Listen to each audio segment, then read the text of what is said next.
morning. Um, so I had good morning, you guys. A couple of things to share, and so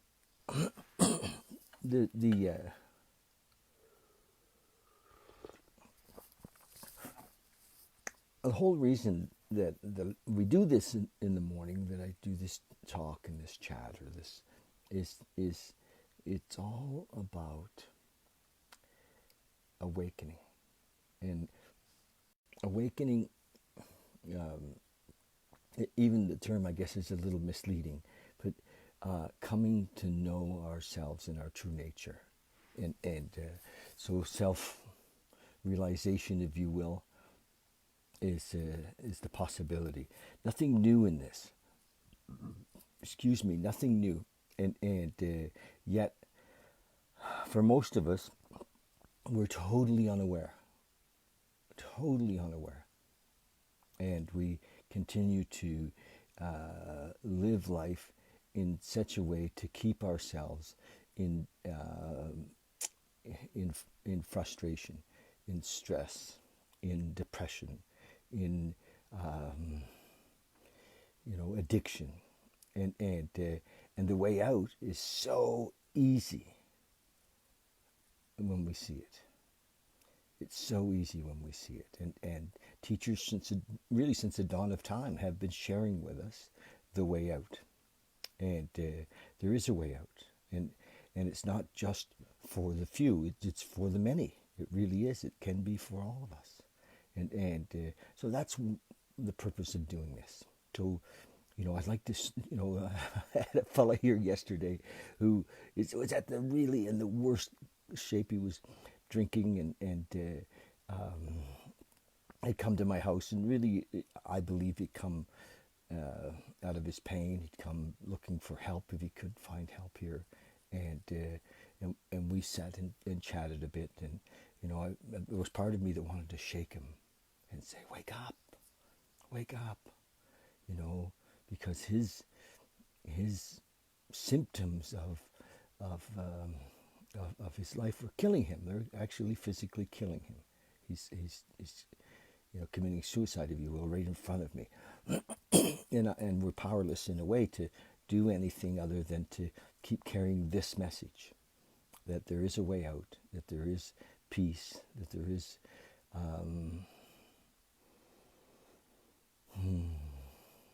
awakening, freedom. And so my job is to I believe is to break people out of this. I like to humorously consider myself a jailbreaker. And although many of us are resistant to leave our jail because it's what we know. And that happens in real life. In a sense that the long-term convict is so afraid of going into the world because what he knows is the system where everything can be counted on. When everything is and going into the unknown of day-to-day living can be scary. And so that's how the same way we hang on to our old beliefs. We hang on to our old ideas, our judgments, our fears, and because they're comfortable in a way. And we hang on to our story of our past and our story of our illnesses, and our victim story. Oh, gosh, poor me, and this is all part of our identity often, and the walls that build the jail we live in. So the possibility is to be free of that. And the beautiful thing about the 12 steps in AA or NA or CA is that they're a process of freedom. It's a road to freedom. It really is, and to spiritual awakening and to our natural self. It isn't like we discover something outside of us. We discover something inside of us. And we live in a daily way tuning into that something, and as time goes on, for many of us, it's been a process. It doesn't have to be, but it has been for many of us a process. For me, 40 years of, stubbornly hanging on to my ideas. Yeah, I know about, resisting. I know about the stubbornness of holding on to, how I want it to be, the ego.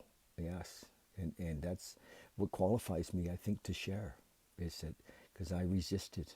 Oh my gosh, I was so afraid, in a way, that of who would I become if I began to live a life that was based on spiritual principles, or free, if I began to live free, not knowing, and I still watch the mind hold on to, or want to hold on to, what it thinks is the way. And it's quite a journey sometimes to just surrender, say, okay, let's just follow the energy. Let's just follow love. And it's a beautiful process. And I wanted to read a couple of things this morning. So first of all, I want to mention that part of the watch for, on the road to freedom, if we want to become self-aware, is watch for complaint, even watch for gossip, because it's often a judgment of others.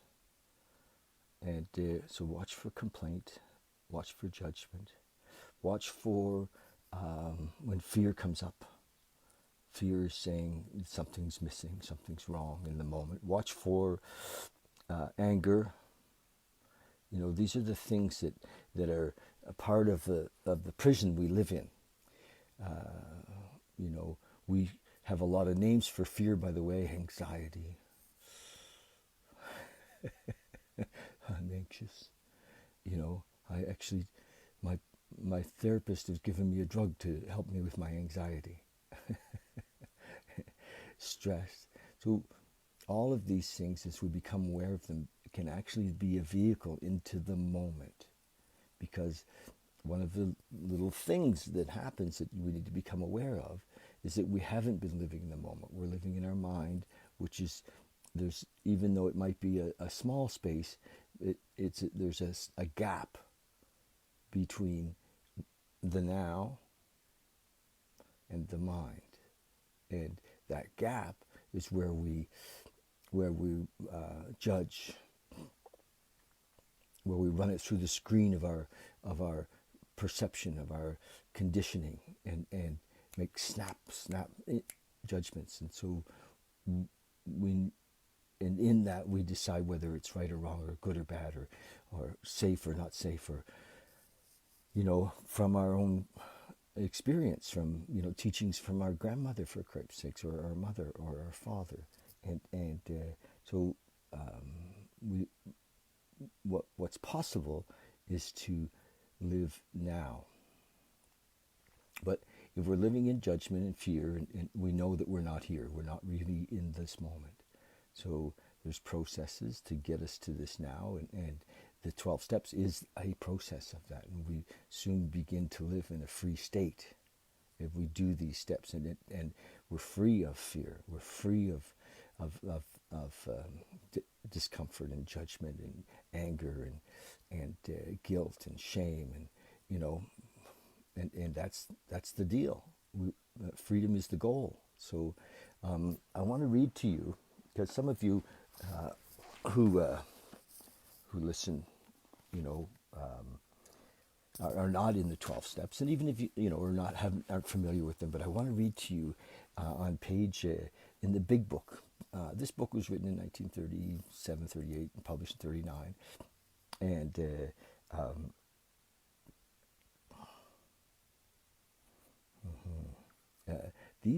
there's lots and lots and lots of promises in the big book. Bill was amazing. He kept us in the game by telling us where we were going. And often he would say, this is what's, in there's promises in step 5 and step 3. And he just did a simple awakening process for us, and it's worked for millions. Millions have, had this, and many have never reached this, what I'm about to read, but they've gotten an amazing change in their life, and maybe aren't able to identify that this is happening, and but to some degree, this is happening for everybody that stays sober long term. Some degree, it is. It says if we're painstaking about this phase of our development, this is on page 83, we'll be amazed before we're halfway through. We're going to know a new freedom and a new happiness. Wow. Could stop right there. We're going to know a new freedom and a new happiness. We will not regret the past, nor wish to shut the door on it. So it isn't. It has no strength. It has no. The past is a story. It's like a story out of a book. It has no strength. We've done our work to clean it up, and we will comprehend the word serenity, and we will know peace. Now, this is what he's telling. Some of the what society would have called, the hardest cases of downtrodden alcoholics and addicts, that they will comprehend the word serenity, and we will know peace. Wow. And he says right here, no matter how far down the on, so no matter how downtrodden, how bad things got, we will see how our experience can benefit others. So these are the promises in the book. It's amazing. And I think, this is awakening. That feeling of uselessness and self-pity will disappear. We will lose interest in selfish things and gain interest in our fellows. Self-seeking will slip away. Our whole attitude and outlook upon life will change. Fear of people, of economic insecurity will leave us. Imagine that. Fear of people and economic insecurity will leave us. Wow, that was the one. That was my Achilles heel, all in years and years and years, even in not drinking, was this fear of people and economic insecurity. Wow. We will intuitively know how to handle situations which used to baffle us. So this is the beautiful thing. We begin to live by our intuition, and we'll intuitively know how to handle situations used to baffle us. We will suddenly realize that God is doing for us what we could not do for ourselves. And in this book, he uses many descriptions for God. Father of light, universal intelligence, the employer. So don't get stuck on some old idea that we had about God. God is this moment. God is the power of now. Right? The power of now. And when we're here, free of our concepts and ideas of what is good or bad or right or wrong, when we're here in this moment, in our natural state of love, this is the experience of God. And then he says, of these extravagant promises, we think not. They're being fulfilled, sometimes quickly, sometimes slowly. They will always materialize if we work for them. So it's a beautiful, beautiful piece in this book that really often is read in meetings and to many folks who don't realize that the 12 steps don't have anything to do with really quitting drinking or quitting addiction. They're about realizing ourselves, our natural selves, with our state. Our natural state is a state of oneness with the moment, oneness with God. Leslie, my dear, nice to see you here this morning. Wow. So that's my mission, if you will. It feels like a mission. It feels like to help people to break out of their conditioned beliefs, out of their ideas of who they think they were or are, and to be free in this moment. So thank you for allowing me to be able to do that, to continue to do that. And what day is it? September 5th. Hi, you guys. So I'm going to read this second reading today, which is the from the book 24 Hours a Day, a little black book, they call it, that was written in 1954. And has some nice little jewels in it. Um, for me, the waking up process has required some, diligence. Like I have to do some daily things because it's easy for me to fall back asleep, fall into fear, fall into judgment of myself or others. You know, it. I love, when I recognize that I can actually be of more service by not having a position, by not having, uh, you know, a belief of what's right or wrong or good or bad. It's a beautiful place to trust the moment, to trust God, that everything is perfect, that nothing, absolutely nothing is missing in this moment. It's impossible that anything could be missing in this moment. Okay. Love you guys. So September the 4th, thought for the day. We never know what I know. Like I read these, and I'm reading it now for you and for me, because I never know what he's going to have written, in this day.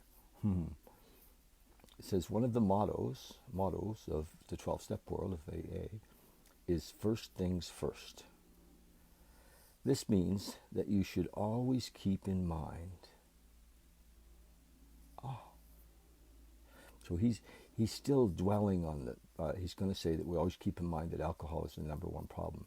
So for us, to drink is to die, because not only physically it's gotten to a point for many of us that we just physically can't, and when we do, we get so lost in the mire, so lost in the lost in the mire, lost in the world, we can't find our way back, So, and it's the beginning, the catalyst that brought us to this work, often. And I don't know, but I want to actually just talk about that for a second. I think that I drank and used drugs, searching for this thing I found now, searching for this oneness, searching for a spiritual experience, if you will. Trying to get out of pain of I was experiencing in the prison of my mind. And it did, it worked. I was on a spiritual search even as a child. And so it just recognized, though, that spiritual search was killing me. It was killing me. And so let's see what he says. We must never let other problems, whether family or business or friends or anything else, take precedence in our minds over our living problem. Or it says here our alcohol problem, but our living problem, our none of those things, the other things, situations in our lives are more important than our relationship with God. As we go along in the 12 steps, we learn to recognize the things that may upset us emotionally. So this is really for very basic, When we find ourselves getting upset over something, we must realize that it's a luxury we alcoholics can't afford. So yes, the luxury of anger or resentment or fear, we cannot afford that. Anything that makes us forget our number one problem is dangerous to us. Am I keeping sobriety in first place in my mind? And especially in the early days, I mean, we talk to newcomers and say, look, this staying, not drinking long enough to get recovery or to get this relationship with God is key. And so I remember when I first came into the 12 steps, I used to go to sometimes 3 meetings a day, 2 and 3 meetings a day, every day, because I didn't have any other tools. I didn't have this connection, or I had it, I didn't see it, I didn't realize it, I didn't know who I was. And So I was a mess in the early days, and the most important thing to me at the time was to not drink. I just didn't want to drink, and I also wanted the pain to go away, and I had a lot of emotional pain, and that's what they're talking about. My mind was continually making up scenarios, catastrophizing, and dramatizing everything in my life. And so in my early days, I went to sometimes 2 and 3 meetings a day, but almost always I went to at least one. And what happened in the meetings, I just want to share this with you, in the 12-step meetings, what happened in the meetings was that and I didn't know it then. I felt sometimes what I called the presence of God. It was like, oh my gosh, this is something. I would go in there all stressed out, and and freaked out about something that was going on in my mind. It was crazy, really. And I would go in there, and I'd come out an hour later and be like, wow, I don't know what that was all about, but I sure feel better now. And that was what happened in that sitting. Was a couple of things. One, I was kind of forced to just sit and listen, and get out of myself, because I would hear, what was going on for others, so I wasn't constantly thinking about me. And there was an energy or a vibration, a love in the room, an acceptance, although, it was hard for me because my ego would make up such bullshit. This guy doesn't like me. I don't like that guy. It was always running on, but there was an energy in the room. The vibration of the room itself healed and helped me to melt. And it's been a process. It's been a process, I'll tell you, the melting process. And it's available for all of us. Stick with it. Stick with it, and we can realize, through prayer, through meditation, through helping others, we do wake up. We do, and that's what I just read, the promises. So his second part of what he does in this little book every day, it has the thought for the day, then the meditation for the day. Spiritual progress, he says, is the law of our being. Spiritual progress is the law of our being. Try to see around you more and more of the beauty and truth, knowledge and power. Today, try to be stronger, braver, more loving as a result of what you did yesterday. This law of spiritual progress gives meaning and purpose to your life. Always expect better things ahead. You can accomplish much good through the strength of God's Spirit in you. Never be too discouraged. Never be too discouraged. The world is sure to get better in spite of setbacks of war, hate and greed. Be part of the cure of the world's ills. Be part of the cure of the world's ills rather than part of the disease. Well, I'm not sure about all this wording, but I see that, and I really see and get this, that as we're lifted up, we lift many with us. And so the work that we're doing is not just for us. It is for all those around us, for the whole world. Actually, we're all lifted up, one at a time. So it's a beautiful thing. Yes, because we are one. So we are lifted together. Just feel that. Prayer for the day. I pray that I keep progressing in the better life. I pray that I may be part of the forces for good in the world. He uses language that, in a way, I find separating, but that's where many of us are at, and we are more than the forces of good. We are good, we're more the forces of love. We are love. So, jailbreak, baby. You know, watch then for complaint, because when it happens, when you find yourself and you wake up and, oh shit, I'm complaining, or victim. Oh, and we can put victim on others, and energetically affect them by holding them in a victim place. Oh, poor Joe, you know, it always gets a bad break. That kind of a story about Joe or whoever, or poor Trevor, or poor whoever. Just, it's their life. It's beautiful. No matter what's happening, it's their life, their awakening.